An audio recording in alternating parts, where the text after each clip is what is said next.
Salam alaikum. Mes chers amis, les élections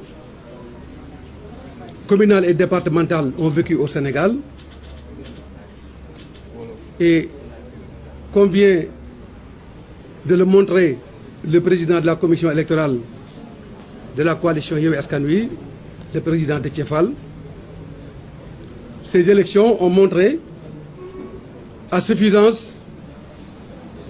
la montée en puissance de la coalition Yewwi Askan Wi, mais également la perte de vitesse vertigineuse de la coalition Benno Bokk Yakaar. Ces élections ont montré que le président de la République du Sénégal a perdu la majorité sociologique, la majorité sociale et la majorité politique dans le pays. Et cela de manière irréversible, remettant en cause toute perspective de participation à la future élection présidentielle pour une troisième candidature. C'est la raison pour laquelle, comme vous le savez, nous avons un président magicien, puisque c'est un véritable magicien en matière de fraude électorale.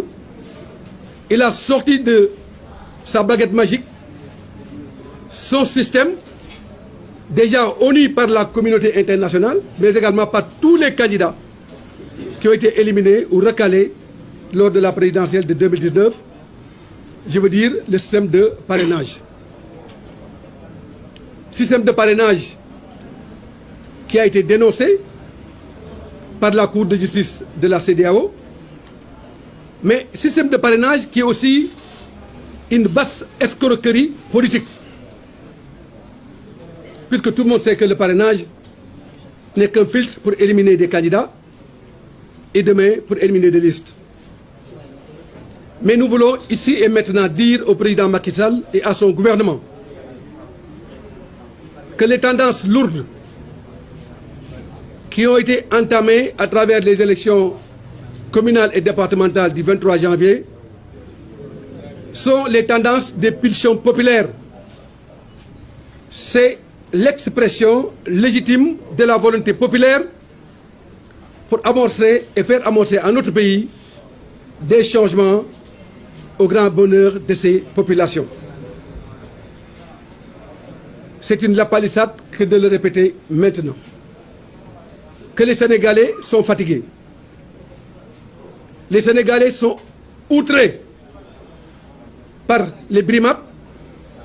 contre la démocratie, contre l'expression libre des libertés, mais surtout contre tous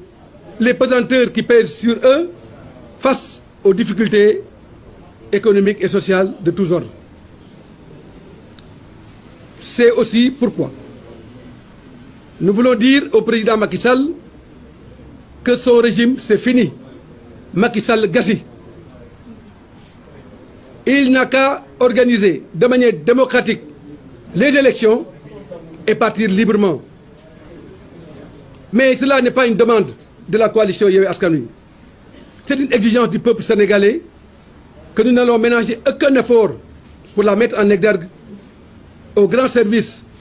de la défense des intérêts supérieurs de la nation sénégalaise.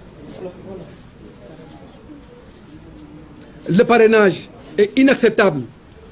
tant dans la forme que dans le fond. Et tout le monde sait que la coalition Yewwi Askan Wi n'a pas de problème pour disposer du nombre de parrainages. Bien évidemment, nos équipes vont travailler dans cette direction pour être en phase avec les lois et règlements, mais nous n'accepterons pas qu'aucune forme de forfaiture ne puisse tomber sur cette volonté manifeste du peuple sénégalais à faire amorcer à notre pays les bases d'un changement à la hauteur de l'ambition que nous portons pour ce Sénégal. mbokk yi maa ngi leen di gërëm di wax ne tey jii ñëpp xam nañ ne li nga xam ne ni moo fi xew mooy élection locale yi bi mu bare président Macky Sall ak gouvernement xam nañ ne Yewwi Askan Wi gagné na élection yi gagné na ko ndax boo xoolee élection yi ci 46 départements yi nga xam ne ni moom la Sénégal am ci 30 départements la ñu bokk ci jogante bi te loolu li mu wane mooy Yewwi Askan Wi gagné na dëkk yu mag yëpp parce que ku gagné Dakar gagné Guédiawaye gagné Thiès gagné Rufisque maanaam benn dëkk bu ñuy tudde ville la ñu gañewul te bokkuñu fa woon mooy Pikine te buñ fa bokkoon it dañ koy gañe kon nag mën nañu wax ne Yewwi Askan Wi jël na réew mi sénégalais yi jox nañ bopp Yewwi Askan Wi sénégalais yi wóolu nañu Yewwi Askan Wi sénégalais yi yaakaar nañu Yewwi Askan Wi parce que sénégalais yi dañoo namm ko leen yeewi sénégalais yi dañoo sonn ci sareetu jinne bi ñu dugg sareetu jinne bi nag ki leen ci dugal du kenn ku dul président Macky Sall ak gouvernement Sénégal dafa war a changer Sénégal dafa war a jël beneen xar kanam loolu moo tax Yewwi Askan Wi taxaw ak ay leader am pour xeexal Sénégal pour taxawu Sénégal pour jëmale Sénégal fi nga xam ne nii fa la population yi bëgg Sénégal jëm fa te kenn mënul defar Sénégal nag ku dul Sénégalais yi loolu moo tax président Macky Sall daal di ne ñu xet ci saagu saay-saayam boobu système parrainage bi nga xam ne génnewoon na ko fi 2019 ak la mu jur système boobu lu muy indi mooy ay jiixi jaaxa ci réew mi système boobu lu muy indi